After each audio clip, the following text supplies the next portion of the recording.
Let me tell you why The Wizard of Oz is bullshit. For those of you unfamiliar with a film that came out the same year as World War II, beware, there are spoilers ahead.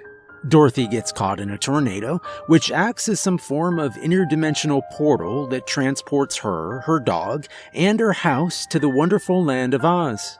She and the house fall out of the sky and land directly on top of the Wicked Witch of the East. The rather understandably upset sister of the victim, the Wicked Witch of the West, shows up and demands her sister's shoes from Dorothy. But Glinda, the Good Witch, arrives on the scene as well as bestows ownership of the shoes onto our girl from Kansas as some kind of a trophy for her first kill. The Wicked Witch swears vengeance on Dorothy, who is then commanded by the Good Witch to embark on a fantastical adventure filmed in cutting-edge Technicolor, which she will make friends, brave dangers, and perhaps learn a thing or two. The villainess of the film is of course the Wicked Witch of the West. We know that she's going to raise all sorts of hell for Dorothy because she's green, wears black, and, very subtly, is named the Wicked Witch of the West. She makes multiple attempts on Dorothy and her stalwart companions' lives, but through courage, moxie, and sometimes just plain luck, Dorothy prevails, kills the witch, and is allowed to return home to Kansas. Great movie, bad guide on witches. The real things are nothing like that.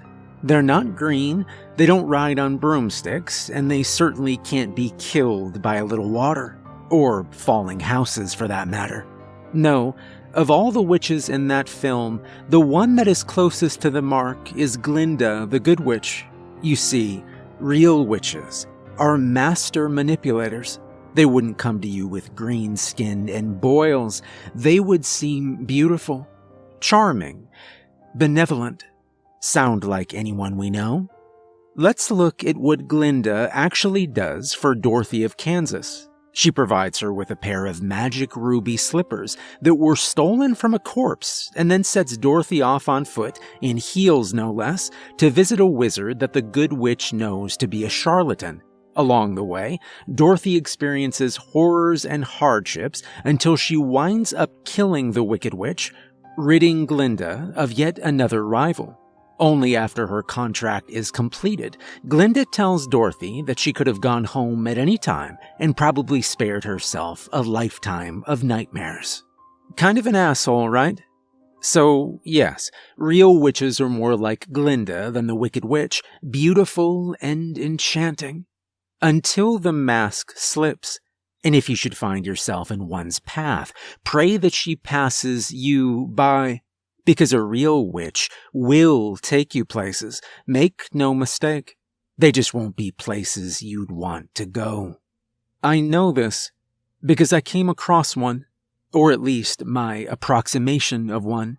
And though I lived to tell the tale, there's not a day of my life that I'm not haunted by what transpired in the woods all those years ago. I can only hope that what I gave that thing was enough for it to leave me alone. But a part of me that grows stronger every day knows that I'm deluding myself. She has claimed me, and one day she will come to collect her due. Let me tell you about the Wicked Witch of Appalachia. I could bore you with my plans and failures, but let's just say I got the dog and my ex got everything else. I bought a one-story house on the edge of the Blue Ridge Forest. It was made of craggy stone and dark, weather-beaten timber, covered in places by thick moss that made the place seem oddly cozy, with a roof that was slanted at a stark angle in the German fashion. Before me was a vast hilly expanse of field, and behind a small backyard with a wooden perimeter fence with a small shed. Behind that was a long triangular path flanked by trees that tapered and led off into miles and miles of woods. Most of my stuff was still in a dragon's hoard of cardboard boxes in my living room 3 days after I moved in, but I had the bed and liquor cabinet unpacked, and that seemed like fine progress in my eyes. I spent those first few days drinking and talking to my dog. Baron was an English wolfhound and had in the preceding months become my best friend, if for no other reason than his ability to sit and listen to me carp about my love life. For that, the boy deserved a medal. The move was good for both of us. It gave Baron the space he needed to stretch his long, loping legs, and me a badger's den to drink and lick my wounds. Most mornings would begin with me making some pitiful attempt at breakfast, while taking swigs of the bottle or whatever I'd finished the night before. I'd wallow around in my robe until I'd catch my reflection in something and see how haggard I was starting to look. I'd lost weight, needed a haircut, a shave, and hadn't been able to sleep through the night. The one productive thing I did each day was to go on a hike with the dog. At first, I thought, there were worse places to be for self-imposed exile. The woods were gorgeous, the colors just beginning to transition from the sun-beaten intensity of the summer to the burnt and dry of the fall. Those first few weeks, Baron and I would spend hours out there, finding new paths or game trails, rocky bluffs or tranquil ponds. The forest was enormous, and I found that while I was out there, I felt at peace. That feeling would go away as soon as I returned, however. My nights were made of booze and old movies and television shows. When I did turn in, I often spent my time staring at the ceiling and thinking about my ex, not the one that left me high and dry and convinced me to literally become a hermit. No, I'm thinking about the one I dated a few years before I met my wife, the classic one that got away. Any breakup you experience will take some getting used to. But for my money, there's nothing that fills the hole left by the one that got away.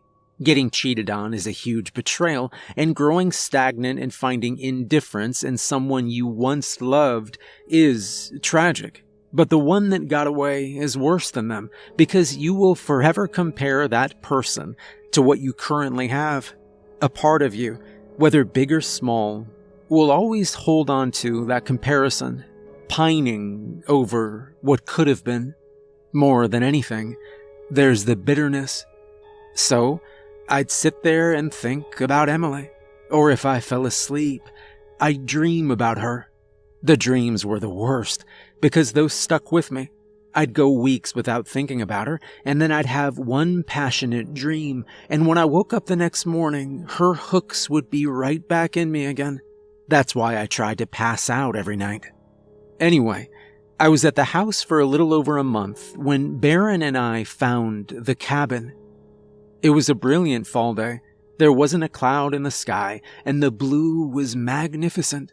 We'd hiked for about 6 miles into the woods when the trees thinned out and we saw what remained of a cabin you might expect to see in a frontier exhibit in a museum. I went to go poke around inside, but Baron was acting strange. He stayed near the tree line and made low, growling sounds. Since that day, I've learned to trust a dog when he doesn't like something. I only wish that I heeded his warning sooner, because everything that would happen started when I stepped inside that cabin. The roof was half caved in, and the floor was covered in old leaves. I kicked them aside to reveal a wooden floor that was almost completely rotted through. A few bits of furniture were scattered around, but if I was hoping to find gold nuggets, treasure maps, or even some arrowheads, I would be disappointed. What I did find was a strange symbol carved just above the door when I turned to leave.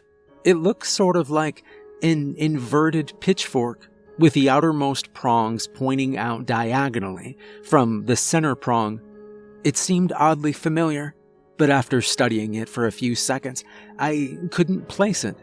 Outside, Baron still sat where he was, only his hackles were up, and he was licking his fangs. At what? I couldn't say, but it was enough for me to get that walking up the stairs from the basement feeling, and I thought it best we leave. As I was walking away, though, I noticed that there was something odd about the trees. I'd seen sycamores with bark that was white, but there were a few trees here where it was pinkish and had an almost leathery quality. The trunks were long and stooped, and were topped by only 2 large branches that twisted and coiled before splaying out in smaller branches, from which red leaves blossomed.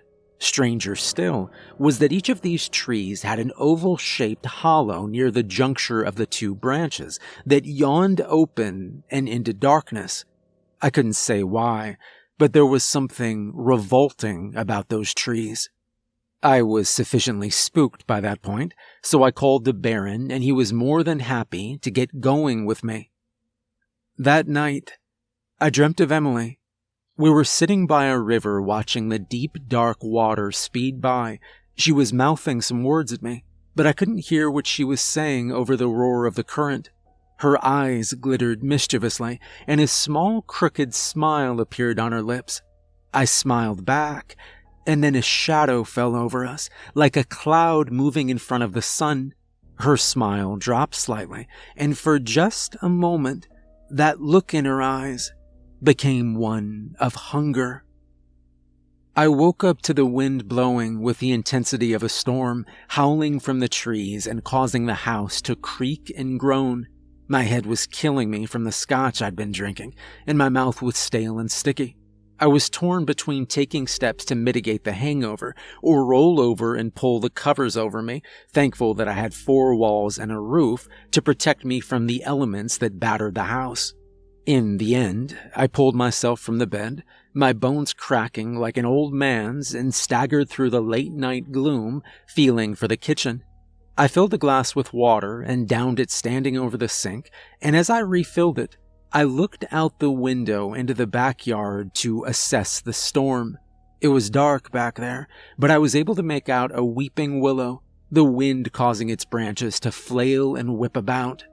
Beyond it, the taller trees of the woods stood like sentinels, swaying back and forth. Oddly enough, I noticed that the sky was clear, the full moon and stars shining down coldly. I brought the full glass of water back to bed with me. I didn't sleep. I just laid there, my mind once again returning to Emily as it always did, and listening to the moan of the wind. The next morning, I went off into town for supplies. It was a few miles, and I would often walk, but I was feeling uncharacteristically motivated and wanted to start some projects around the house, which meant I'd need the truck for lumber and what have you. As I was getting ringed up at the checkout line, I asked the hardware store clerk if the storm last night had damaged anyone's property. The guy gave me a look and said there hadn't been a storm, and in fact he and his brother had been outside for half the night, burning garbage in the fire pit. I didn't make much of it at the time, because frankly it was just idle curiosity that compelled me to ask in the first place. But on the way home, something bugged me in the back of my head that I couldn't quite place. At the house, I pulled a stack of 2x4s out of the back and stacked them against the fence in the backyard, then grabbed the 2 sawhorses from the shed. As I emerged, the explanation for that bizarre feeling dawned on me. The window over the sink looked out over the backyard, the fence that surrounded it, and the forest beyond. What it didn't look out on was a weeping willow. I set the sawhorses down and walked inside to recreate my vantage point from the night before. The memory was very clear in my mind, and I was able to point out the locations of everything I saw that night, now in the light of day. Everything except that tree. I did notice something odd, though, and I went in the backyard to investigate. At roughly the same location the willow from the night before would have been, the grass appeared blackened. It was as if something corrosive had been poured onto that section of yard that had part burned, part dissolved the grass, and smelled foul. I was distracted by this and flinched when I heard Baron barking like a maniac inside. I wheeled around to the house and heard him throwing himself against the back door. I looked towards the woods to see what he was so worked up about, and that's when I saw her. Most of what I'm telling you at this point is based off of a story that happened to me years ago. Even still, the memories are as clear as they would have been if it happened a week ago. There are a few times during my recollection, however, where I seem to have two memories of the same event. It sounds strange, but I'll do my best to convey what happened. This is the first of those events. I looked towards the woods, down the path, and about 100 yards out, there was a woman. Now think about yourself standing on one end of a football field in good light, looking across at someone on the other. You would see the vague outline of a person, and in such a setting your mind would automatically attribute that form to a person. The first thing I noticed was that she was completely naked. Her skin was the sort of pale that appeared in some light to be luminous and blue. Fish belly white is a popular literary way to describe it. She had long black hair, and she stood in a way that was reminiscent of the birth of Venus. Now, all of this could be discerned from looking at someone from that distance. What was odd about my experience was that even that far away, I seemed to be able to pick out more features that I ordinarily could have. I could see that she was beautiful, but there was something disturbing about that beauty. It was feral and wild. The eyes were too pale and protruding, the mouth wide and red, at once sensual and revolting. I also noticed that sound had been replaced by a vibrating silence. There were no birds, no traffic, the wind did not move, and yet the absence of sound created a sensation. It felt like staring into the Grand Canyon for the first time, the awe at the scale of a thing. I cannot say why seeing this woman inspired such a feeling. I can only say that in those few seconds I stared at her, I knew I was witnessing something monumental. The woman turned her head to the left and pointed with a limp arm towards me, then disappeared into the trees. Sound once again filled the world. I stood rooted in place for a long time, then I went inside and made a phone call. I rented the house from a guy I found listed on Craigslist. I'd still kept my contact's name written down, and I asked him who the previous owner of the house was. I had to make a few more calls before I finally got the guy's name. He'd lived around there for some time before settling down in the house I currently occupied. He'd lived for the better part of a year before packing up and moving to California. It took a while to finally get a hold of him. I started by making small talk and commenting on the town, but found him to be furtive and abrupt. Finally, I decided to just cut to the chase and, framed with a laugh, asked him if he'd ever seen any naked women on the property. The line went dead for a few seconds before he told me that he didn't know what he saw at that damn house, and if he were me, he'd pack up his stuff and get out before something worse happened. I couldn't get more than 2 words at a time out of him after that, so I wished him well and hung up. Kind of strange how the human mind can rationalize things. You can see the craziest shit you've ever seen in your life, or be in a situation where you're sure you're gonna die, promising God you'll devote your life to him if you can just get out of the fix you're in. And then, suddenly, it's over. You'll be in church every day, thankful for every breath for about a week. Then it's back to not giving a shit anymore. And so it went with the lady in the woods. A week later, I'd chalked it up to just another fugue state that sometimes comes over those who are isolated and on their way to being a full-blown alcoholic. Barron didn't seem to forget, though.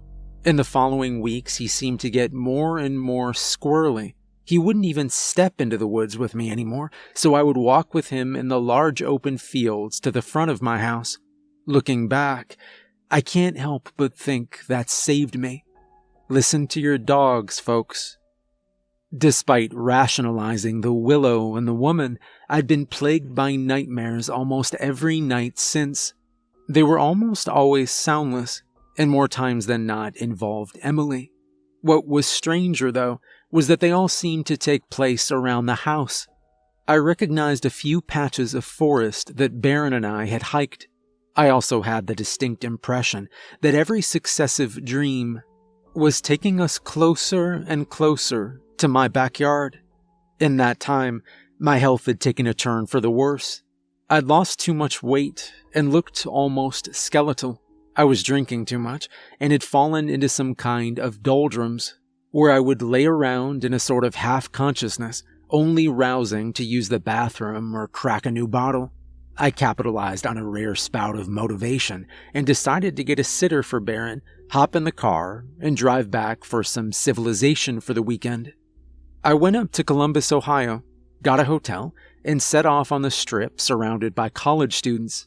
They only served to inform me of how out of the loop I was in the current trends, so I found a dark corner of some bar and posted up, reassuring myself that being around other human beings still counted as socializing.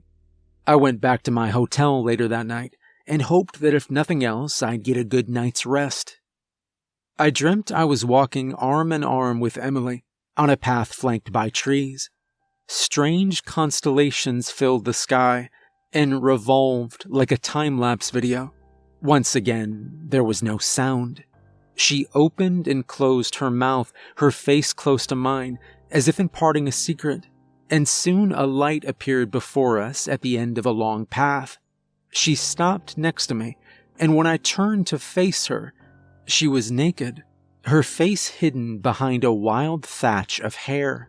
The sound of a waterfall seemed to generate in my head, growing louder and louder, until I was tempted to clap my hands over my ears. But Emily just looked at me and pointed towards the house with a limp hand. I turned and saw that the lights were coming from inside the house. My house. A surge of adrenaline hit me, and I knew that at any second I would snap awake covered in sweat like I had so many times before. But as the seconds passed, I began to realize that this was no dream. I walked towards the house, and soon I could hear Baron howling and slamming himself against the window of my bedroom. I stepped through the gate of the fence and saw that the back door of the house hung open. Inside the house was dark, and Baron was locked inside my bedroom. I let him out, and he stepped through the door, trembling with tail between his legs. I was still dazed from what I was experiencing. How could it be possible? Earlier that night, I was around 200 miles away from home, and yet here I was. The truck was nowhere in sight. Strange as it is to say now, but at the time, all I wanted to do was sleep. I was bone tired and felt as if I'd been drugged. I didn't even make it into my bed, and instead collapsed on my couch in the living room, surrounded by the boxes that I still had not bothered to unpack in the few months I'd lived in the house. That night, I had the last dream I'd ever have. It was a popular one with me. Emily and I had been on a date, and then we went back to my place. I watched as her hands changed from small and dainty to long and thin, spider-like. A foul odor filled the air, and soon I could see my bedroom door rattling, almost tearing free from the hinges. I moved my arms behind me and tried to sit up, but when I did, the hands shoved me down with terrible strength. Through the mass of black stringy hair that blew and flickered like an angry black flame or a weeping willow in a storm, a set of eyes with all the coldness of deep space stared at me. An oval mouth yawned open, though it looked less like a mouth than a hollow cave with centuries of carrion and charnel hidden inside. It descended slowly onto my face, and when the cold approximation of lips touched mine, everything went dark. I woke up on the couch screaming. Not the sort of surprised yelp you get when you snap awake, but a real, sustained scream. I screamed until I ran out of breath, then I screamed more. It took a good long while before I summoned the courage to stand up and stagger into the kitchen.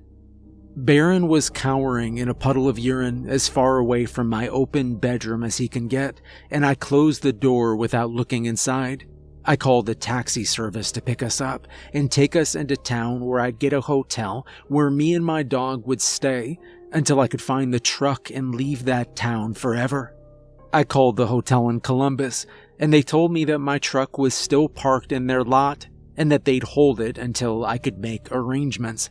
I ended up hiring one of the bellhops to drive the truck down, and then I turned around and took him back to Columbus. I called my contact that had rented me the house and told him I wouldn't be staying there anymore. I paid him through the year, plus a little extra for him to move my stuff out of the house. He also said that I wouldn't get the deposit back because of damage to the house. I asked what he meant, and he told me that I'd carved up the walls in a few spots. He said it looked like some kind of upside-down Y sort of thing. I hung up shortly after that. And that was pretty much the story. Baron and I moved to a city very far away from the woods. My old friend died 3 years ago, and after a respectful mourning period, I got myself a new Irish wolfhound and promised that I would always have him near my side, and that I'd listen to him. Like I said, it's funny how your mind can rationalize these things. I'm still scared shitless of the dark and will not go near the woods, but the naked terror I felt, like pressure on a raw nerve, has subsided over the years. I don't dream anymore. I'm a little jumpy, but I didn't think I'd be institutionalized anytime soon. But just a few hours ago, I got a call. It was from a man that said he'd gotten my name regarding a piece of property he was renting. I got cold because I knew what he was going to say, and I was mostly right. What's got me thinking that I should write this down is the last thing the guy said to me. I know I'll never forget it for the rest of my life. He asked me if I'd ever seen a naked woman out in the woods. A naked woman and a child.